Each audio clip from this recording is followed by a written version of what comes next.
Our first question this week comes from HOGWILD, who wants to know, back in May, a news report stated that Arkansas administrators are in negotiations with Bret Bielema with regard to his buyout. Has there been any movement on that issue in the past 6 months?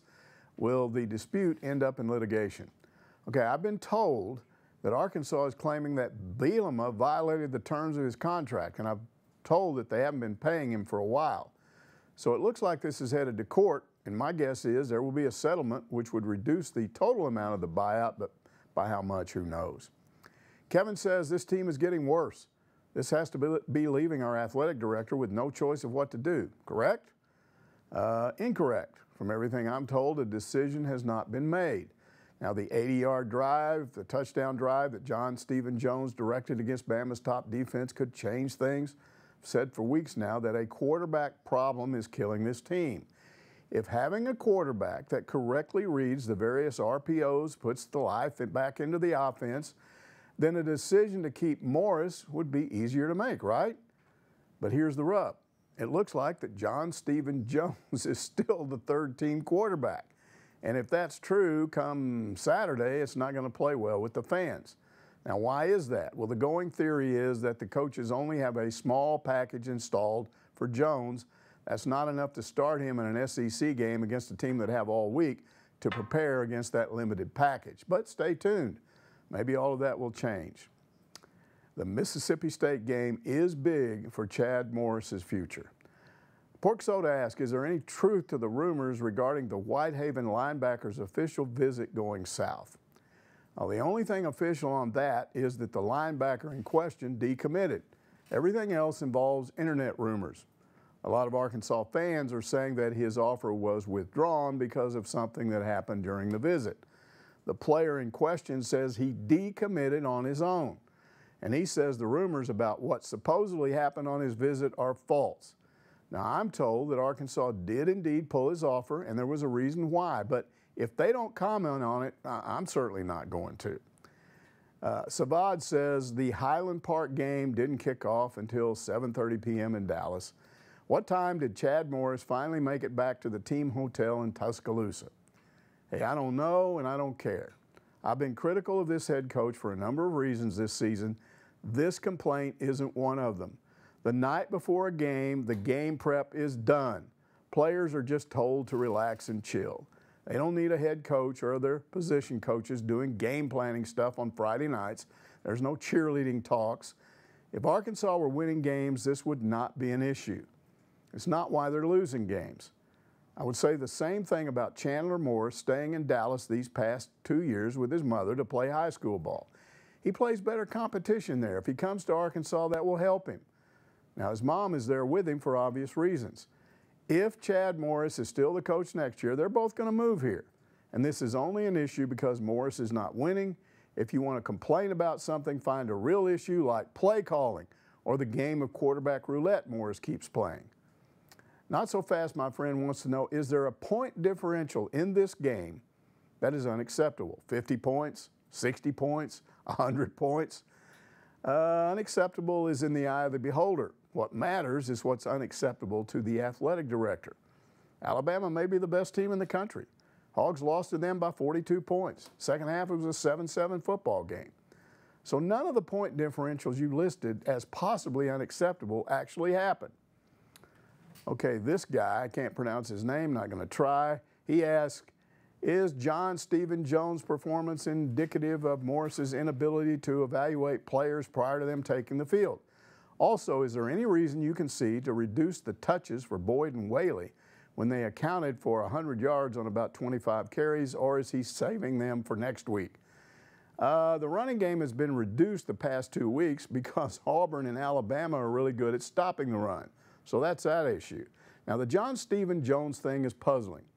Both Morris and Joe Craddock have been saying all the way back to August camp that Jones moves the offense in practice. So it looks like to me they were afraid to pull the trigger on him. Why? Well, maybe he doesn't throw the ball downfield as well. But there was certainly no reason not to play him in the fourth quarter against Auburn. They might have put him in sooner against Bama if he played well against Auburn. Now, they supposedly know this offense and what they need from a quarterback. So it looks like he should have been in the mix from the start. And if they had done that, he might not be playing with that limited package right now that the coaches mentioned today. Johnson 9996 wants to know, will Arkansas ever be the best in the West, or will mediocrity be the best we can hope for? I'm going to say this, Arkansas will not only win the West, they'll win the whole SEC. Now, I don't know how long that's going to take, but just about everything needed for an outstanding football program is in place right now. You just need the right guy to lead it. So let's take a history lesson. For the first 15 years that Arkansas played football, the program was pretty bad. Then a guy named Hugo Bezdek came along, and Arkansas was the best team in the South in 1909 and 1910. Fast forward 50 years and Frank Broyles came along. In the decade of the 60s, Arkansas won a national championship and came really close to winning 2 more. The fan base is awesome. The campus is great. The facilities are first rate. Northwest Arkansas consistently gets voted the best place to live in the entire SEC. Just hire the right coach. That's all you need. Here's a baseball question. Peacock asks, will we ever get cup holders at Baum Walker? Well, ever covers a long period of time, so I will say yes, at some point it's going to happen. But an athletic department official tells me there have been no discussions about that to date. Sounds like a great idea, though. Ask them about it. Jumpity says college baseball has really gained traction in fans over the past few years, but has taken off with Arkansas probably more so than most programs. Can you speak as to why that is? Is it the winning culture? Do Arkansans just love baseball more? Is it the facilities? All of the above. I think it started with the facility. Frank Broyles did his homework when Baum was built. The concourse was his idea, and it's awesome. A lot of fans have seats, but they go up to the concourse to watch the game because they can move around, they see well, and they like to visit with everybody. And it's a great place to go when you're nervous. But Dave Van Horn has a lot to do with it, too. He and Norm DeBrine have put a lot of players into the major leagues. It's exciting to watch a kid like Andrew Benintendi come in, play here, and then go on and play well in the major leagues. So recruiting is a huge factor. And finally, Baum Walker was built to host regionals. Lately, that place has been a launching pad to the College World Series, and Hog fans love to go to Omaha. Now, most fans think it's just a matter of time until Arkansas wins the College World Series, so all of that draws fans, but think about it. Baseball is the only major sport on campus that has been in the top 5 over the last few years, and that's how you fill a stadium or an arena. Get yourself into the top 10, top 5 is even better. Back to football. Holman 24 says, been hearing that Clemson had to dumb down Morris's offense, and SMU isn't using many of his recruits. So is the problem that the offensive scheme is too complicated, or is it the coach himself and he won't deter from his offense even when he doesn't have the talent? Really good question, but I don't think SMU has any relevance to this issue. Sonny Dykes runs the air raid. Not surprising that he would want his own players, not guys Morris recruited. Now, the only thing I've heard about Clemson is that they aren't running much of what Morris did there anymore. But is it too complicated? Well, a lot of schools run it, including Mississippi State. It worked great for them last year. It looks like the problem is having quarterbacks who can't run it. Well, John Stephen Jones didn't look confused to me. So the question now is, will Morris ever start him? And if so, does he continue to improve running it with more experience? Because we know that Hicks and Starkle have gone backwards with more experience. And now on to basketball. The Bionic Pig asks, what are the chances that Arkansas and Memphis play in a series, that it comes to fruition? It was gaining some major traction last year. Yep, Mike Anderson was definitely interested, but I have to believe that Musselman will be too. Memphis is an important recruiting area for Arkansas. Playing those guys hypes up the interest for recruits in that area. Now here's a basketball question from me to me. Mike asked Mike, since you were at the second basketball exhibition game Friday night, what are your thoughts on that game? Well, Southwestern Oklahoma State, a Division II school, played really scrappy defense.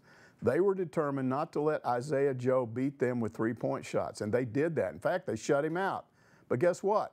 Others stepped up, like Mason Jones and Adriel Bailey. They combined for 37 points. Eric Musselman pointed out that even in spite of that, Joe did a good job of not getting frustrated and trying to force things. And in fact, he had 3 assists, 3 rebounds, and 2 steals.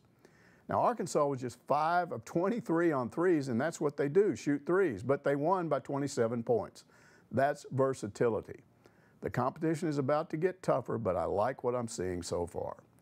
That wraps up another edition of Ask Mike. I'll see you again Monday.